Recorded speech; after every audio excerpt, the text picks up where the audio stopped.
Hello students and welcome to our channel Yasir Ali classes. So students, आज हम करने जा रहे हैं फ्लेमिंगो बुक का 6th चैप्टर जिसका नाम है पोएट्स एंड पैनकेक्स। ओके, आप सोच रहे होंगे कि इसका नाम पैनकेक क्यों है। I let you know.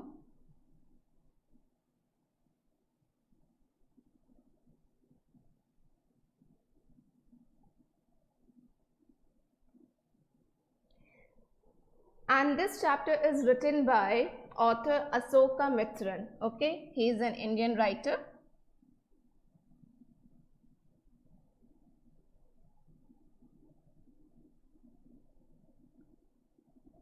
So this is the name of the author. Now let me tell you student कि इस स्टोरी का नाम पोएट्स एंड पैनकेक्स क्यों है। What is pancake here. यहाँ पे पैनकेक का मतलब वो केक नहीं है जो हम खाते हैं। यहाँ पे पैनकेक एक ब्रांड है। ओके, ये एक मेकअप ब्रांड है जो स्पेशली यूज़ किया जाता है जेमिनाई स्टूडियो से। मतलब लाइक जेमिनाई स्टूडियो जो चेन्नई में है। ओके, वो उस टाइम का काफ़ी बड़ा वेल रिनॉन बहुत ही प्रेस्टिजियस स्टूडियो हुआ करता था।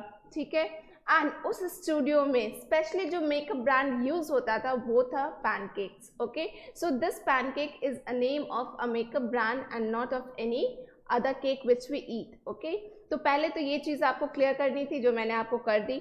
अब मैं चलती हूँ स्टोरी की तरफ। ओके, जैसा कि मैंने आपको बताया कि ये स्टोरी लिखा गया है अशोका मित्रन के द्वारा, जो कि साउथ में उस वक्त थे, जेमिनाई स्टूडियो में काम करते थे। He was not a writer that time. उस वक्त वो जेमिनाई स्टूडियो में काम करते थे और उनका काम इतना बहुत ज़्यादा बड़ा नहीं था।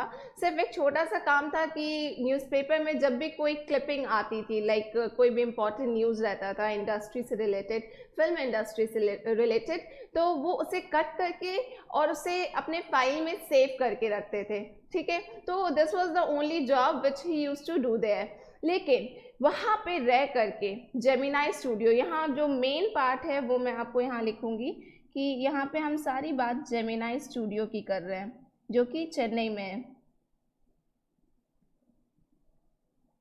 विच was there in Chennai. Fine. तो जेमिनाई स्टूडियो में वो जब उस वक्त ये काम क्या करते थे तो उन्होंने बहुत करीब से फिल्म इंडस्ट्री को ऑब्जर्व किया था।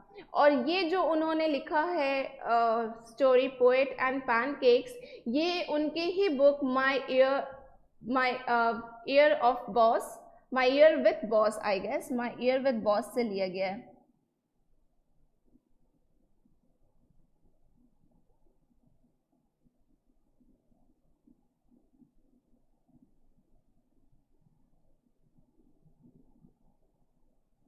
ये उनकी अपनी ऑटोबायोग्राफी से ली गई है। इस बुक में उन्होंने जेमिनाई स्टूडियो को बहुत डिटेल में एक्सप्लेन किया है और वहाँ पे रह के जब वो काम किया करते थे तो उन्होंने क्या कुछ ऑब्जर्व किया है फिल्म इंडस्ट्री के बारे में, उन्होंने बहुत डिटेल में इस लेसन में बात की है, इस स्टोरी में, पर्टिकुलरली इस स्टोरी में बात की है। ओके, तो अशोका मित्रन कहते हैं कि पहले के ज़माने में, जैसे कि आपको पता है या आपके पेरेंट्स भी बताते होंगे, कि अब आज का फिल्म इंडस्ट्री जो है वो पहले से बहुत डिफरेंट है। आज हमारी अगर कोई एक फिल्म बनती है तो उसकी शूटिंग ना जाने कहाँ कहाँ होती है। अपने देश में होती है और बाहर भी होती है। वो फॉरेन कंट्रीज़ में भी जाते हैं, वहाँ के जो भी उनका अपना साइट होता है वो सिलेक्ट करते हैं और फिर वहाँ पे शूटिंग होती है। लेकिन पहले के ज़माने में ऐसा नहीं था। शूटिंग होती थी लेकिन वो सिर्फ स्टूडियो के अंदर होती थी। वो जितना भी सीन या जो भी सिचुएशन क्रिएट करना होता था वो स्टूडियो के अंदर ही क्रिएट करते थे और वहीं पे शूटिंग होती थी। तो पहले के ज़माने में स्टूडियो का बहुत बड़ा रोल था। जितना बड़ा स्टूडियो होता था उतना ज़्यादा वहाँ शूटिंग होती थी। तो बेसिकली उस टाइम पे अगर किसी के पास बहुत अच्छी स्टूडियो है तो उसके लिए बहुत बड़ी बात थी। ठीक है, अब आज की तरह आज का फिल्म इंडस्ट्री और तब का फिल्म इंडस्ट्री, इन दोनों में काफ़ी डिफरेंसेस आ चुके हैं और हम खुद भी जानते हैं। तो बेसिकली वो बताते हैं जेमिनाई स्टूडियो के बारे में कि वो चेन्नई का बहुत बड़ा स्टूडियो था।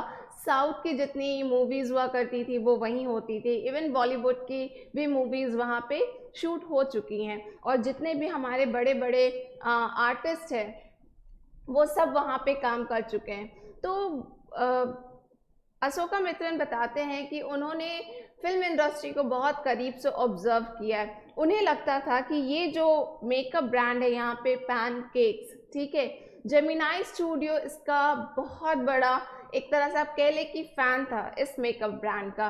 वो ट्रक के ट्रक इस मेकअप कॉस्मेटिक्स को ऑर्डर किया करता था, ठीक है। तो अब ऑथर ने अपने बुक में इसी तरह से बात की है कि उन्होंने ट्रक के ट्रक लोड्स आते थे इस ब्रांड के मेकअप का, ठीक है। तो इसका मतलब कि वो काफ़ी ज़्यादा ऑर्डर किया करते थे, ठीक है। और यहाँ पे जितने भी आर्टिस्ट थे उन पे यही मेकअप यूज़ किया जाता था, वो अपना कोई दूसरा ब्रांड यूज़ नहीं कर सकते थे। यानी कि हमारे पहले के जितने भी आर्टिस्ट हैं उन सब ने ये मेकअप ब्रांड यूज़ किया है फॉर श्योर, ठीक। तो अब हम आगे बढ़ते हैं कि पोएट का मानना है कि ये मेकअप यूज़ करने से वो आर्टिस्ट को और ज़्यादा ब्यूटिफाई नहीं करते हैं, वो उन्हें एक्चुअली अगली बनाते हैं। तो ये यहाँ पे सरकास्टिक वे में बात की गई है कि makeup is actually turning you in ugly face, it doesn't turn you in a beautiful face, okay. तो बेसिकली वो आपको खूबसूरत नहीं बना रहा, वो आपको ब्यूटीफुल नहीं बना रहा, वो आपको अगली बना रहा है। And this is how they present you before the world. तो ये वो यहाँ पे ये जो बात करते हैं कि ये कॉस्मेटिक का जो यूज़ होता है लोगों को अगली बनाने के लिए होता है, ना कि खूबसूरत, ये उनका सरकास्टिक वे था, क्योंकि उन्हें लगता था कि ये सब कुछ फेक है, जो भी हो रहा है यहाँ पे ये सब कुछ फेक है। तो आप किसी के ऊपर कितना भी मेकअप यूज़ कर लो वो फेक ही रहेगा, वो रियल नहीं होने वाला। उसके बाद वो बेसिकली इस स्टोरी में इंडस्ट्री के सारे इंटरनल अफेयर्स के बारे में डिस्कस करते हैं कि इंडस्ट्री किस तरह से रन होती है, क्या कुछ होता है अंदर, किस तरह से चीज़ें वर्क करती हैं। फिर वो एक बंदे की बात करते हैं जिसका कि नाम I am not able to recall the name, but he is an old man, ठीक है। और उसका जॉब होता था, you will read the name, मैं उसका पार्ट आपको एक्सप्लेन कर देती हूँ उसका रोल। उसका जॉब ये होता था कि जब भी शूटिंग के दौरान कोई ऐसा सीन होता था जिसमें क्राउड की ज़रूरत है, ठीक है, कोई ऐसा सीन कोई शूट करना है जिसमें बाहर से क्राउड को लाया जाता था अंदर और क्राउड की ज़रूरत होती थी, तो ये बंदा उनका मेकअप किया करता था। क्योंकि जितने भी हमारे आर्टिस्ट हुआ करते थे जो मेन लीड रोल में होते थे उनका मेकअप करने के लिए मेकअप आर्टिस्ट अलग होते थे, उससे फिर जो सेकेंड मतलब रोल के वाइज अशोका मित्रन बताते हैं कि जो रोल जिस तरह का रोल होता था फिल्म में लोगों का, उस लेवल का मेकअप आर्टिस्ट उन्हें मिलता था। अगर कोई लीड रोल में है, कोई लाइक हीरो एंड हीरोइन, तो उनका मेकअप करने के लिए जो वहाँ का जो टॉप लेवल जो मेकअप आर्टिस्ट होता था वो करता था। एंड फिर जो सेकेंड कैरेक्टर हो गया या थर्ड कैरेक्टर हो गया या जो विलेन हो गया उसका मेकअप करने के लिए फिर उसके असिस्टेंट होते थे, तो वो खुद नहीं करता था, ठीक है। तो यहाँ पे बहुत ज़्यादा वो पॉलिटिक्स की भी बात करते हैं और वो डिस्क्रिमिनेशन की भी बात करते हैं थोड़ी बहुत, कि इस तरह से स्टूडियो के अंदर चीज़ें वर्क करती थी। तो अब जो ये बाहर का क्राउड होता था उसका मेकअप करने के लिए इस ओल्ड मैन को रखा गया था। ये उनका मेकअप क्या करता था एंड ये ओल्ड मैन के बारे में बताते हैं कि ये लाइफ में बहुत कुछ बनना चाहता था, ये स्टोरी राइटर भी बनना चाहता था, ये लिरिसिस्ट भी बनना चाहता था, ये पोएट भी बनना चाहता था। तो इसे बहुत कुछ करना था बट ये बन कुछ भी नहीं पाता है एंड ये यही काम करता रह जाता है स्टूडियो में कि जब भी कोई क्राउड आता था तो वो उसकी मेकअप करता था, ठीक है। तो he was just helping hand, nothing else. तो वो बहुत सारी चीज़ें करना चाहता था बट वो कर नहीं पाता है। उसके बाद वो नेक्स्ट कैरेक्टर की बात करते हैं जो कि यही छोटे छोटे कैरेक्टर से जिसका जिक्र इस स्टोरी में हुआ है, इसका कोई मेन थीम नहीं है। मेन थीम में आप बस इतना समझ लें कि इसमें पोएट और हमारे राइटर ने सिर्फ फिल्म इंडस्ट्री के बारे में बात की कि how actually film industry run, ठीक है, ये किस तरह से रन करता है, ये किस तरह से अंदर की इंटरनल अफेयर्स को ये सामने लेकर आए हैं अपनी स्टोरी के थ्रू। तो इसका एज सच कोई मेन थीम नहीं है जो मैंने आपको बाकी स्टोरीज में बताए हैं। तो ये अपने नेक्स्ट कैरेक्टर की तरफ चलते हैं जिसका नाम है सुबु, ठीक है। आप इसका पूरा नाम पढ़ेंगे लेकिन ज़्यादातर इसको हर जगह सुबु ही कह के एड्रेस किया गया है। तो ही इज़ अ बॉय, ठीक है, basically he is a boy. और इसका काम क्या है जेमिनाई स्टूडियो में कि इसके होने से ना हर काम वहाँ परफेक्ट हुआ करता था। हाउ? क्योंकि ये बंदा बहुत एक्टिव था, ये इतना एक्टिव था कि ये कभी कभी डायरेक्टर को भी डायरेक्ट किया करता था कि यहाँ पे ऐसे नहीं ऐसे होना चाहिए। ये हर चीज़ में, हर डिपार्टमेंट में असिस्ट क्या करता था। यानी अब आप समझ लीजिए कि अगर स्टूडियो है, स्टूडियो के अंदर कितने डिपार्टमेंट्स होंगे। एक डिपार्टमेंट तो डायरेक्शन का होगा, एक डिपार्टमेंट आपका मेकअप का होगा, एक कॉस्ट्यूम का होगा, तो इतने सारे डिपार्टमेंट्स हुआ करते थे अंदर। तो वो इसका काम था कि वो हर जगह हर चीज़ को अपने नज़र में रखता, उसे देखता रहता कि कहाँ कौन सा काम हो रहा है, सही से हो रहा है नहीं हो रहा है। और ये बहुत ही एक्टिव बंदा था। ये जिस दिन नहीं होता था तो सबको प्रॉब्लम होती थी, और जिस दिन भी ये होता था तो सब रिलैक्स रहते थे कि चलो सुबह है तो सारे काम हो जाएंगे। तो इसका यहाँ पे बहुत ही इम्पॉर्टेंट रोल है सुबु का जेमिनाई स्टूडियो में। He is a very active boy, और ये सब कुछ क्या करता था, वेरी टैलेंटेड, वेरी एक्टिव, और ये इस तरह से सबको असिस्ट क्या करता था। फाइन। तो यहाँ पे ये थोड़ी बहुत बातें सुबु की करते हैं। उसके बाद फिर वो चलते हैं एक दूसरे कैरेक्टर जो कि एक लॉयर का कैरेक्टर है। फाइन। ये छोटे छोटे कैरेक्टर्स के बारे में बात करते हैं। Ashoka Mitran, because SH is not here, it's Ashoka. Okay, तो अशोका मित्रन बात करते हैं यहाँ पे छोटे छोटे कैरेक्टर्स की, क्योंकि वो इसके थ्रू बताना चाहते थे कि अंदर की चीज़ें कैसी हुआ करती थी उस वक्त, ठीक है, स्टूडियो के अंदर की चीज़ें कैसी हुआ करती थी। तो ये जो लॉयर है यहाँ पे, ये एक्चुअली एक लीगल एडवाइज़र आप कह सकते हैं डायरेक्टर का। क्योंकि जब भी आप कुछ करते हैं, आप किसी भी कोई भी काम आप ले लें, चाहे वो कोई बड़ी कंपनी हो, इंडस्ट्री हो, हर किसी का अपना कोई ना कोई एक लीगल एडवाइज़र होता ही है कि उनका कोई काम ऐसा ना हो जाए कि लॉ के अगेंस्ट चला जाए।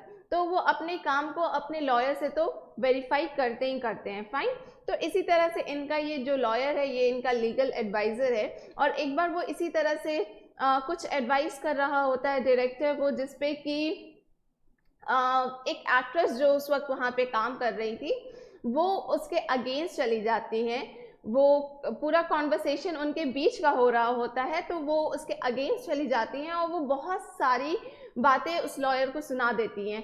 तो जब वो उस लॉयर को ये बातें सुना रही होती हैं, तो डायरेक्टर ने क्या किया कि वो कैमरे को उस एक्ट्रेस की तरफ फेस कर देते हैं, ठीक है। और वो पूरा सीन, वो सारी बातें रिकॉर्ड हो जाती है, वो पूरा शूट हो जाता है, एक तरह से ये पूरा सीन शूट हो जाता है। और जब वो एक्ट्रेस उसे सुना रही होती हैं तो ऑब्वियसली वो बहुत बदतमीज़ी करती हैं, वो बहुत नेगेटिव बातें करती हैं।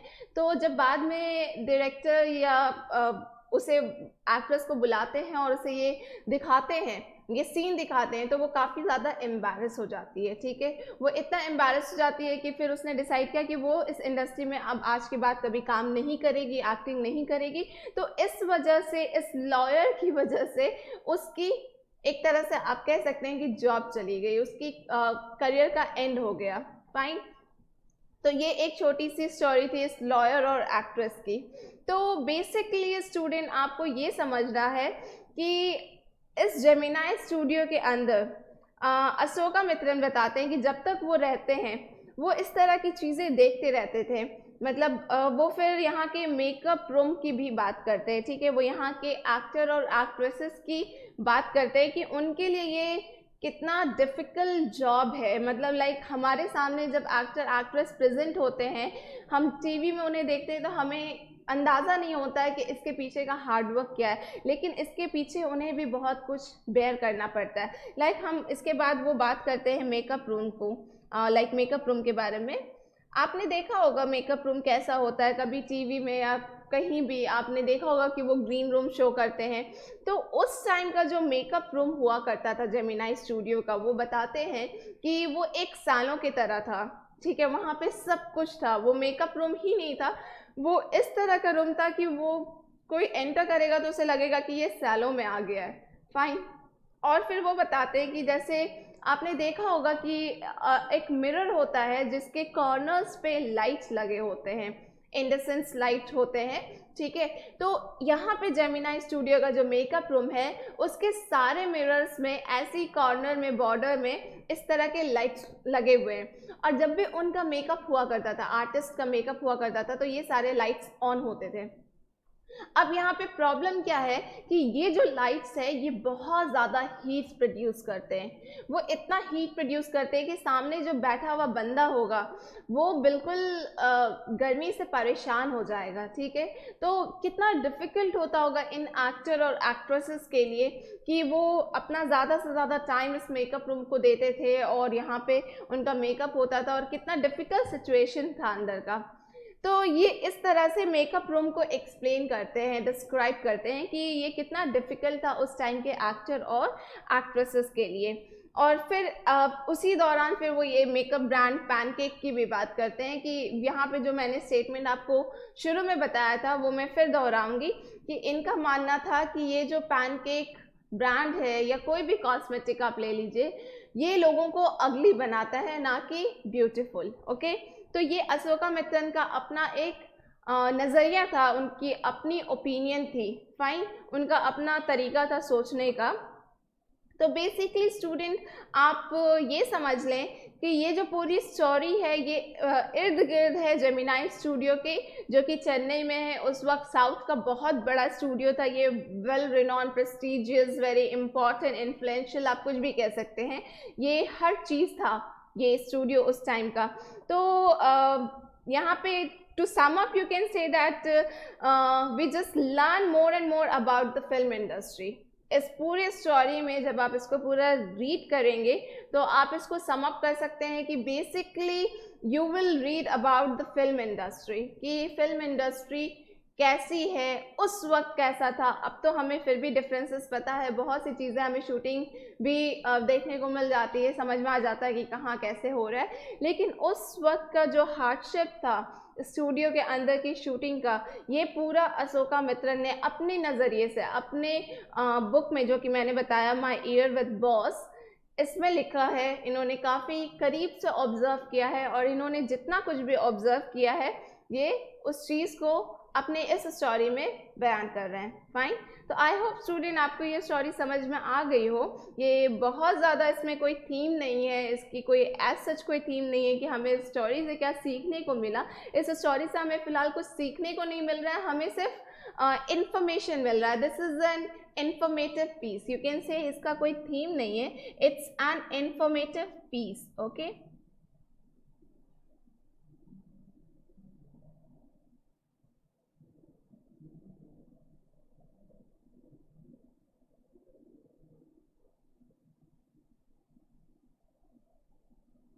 this is E, informative piece you can say। तो ये सिर्फ हमें इंफॉर्मेशन दे रहा है फिल्म इंडस्ट्री के बारे में। ओके, तो आई होप स्टूडेंट आपको ये चैप्टर, ये स्टोरी क्लियर हो गया हो। इन केस आपको कोई डाउट हो तो you can let me know in the comment section and I will try to help you out there. Okay, so keep on watching our channel and thanks for watching. Thank you so much.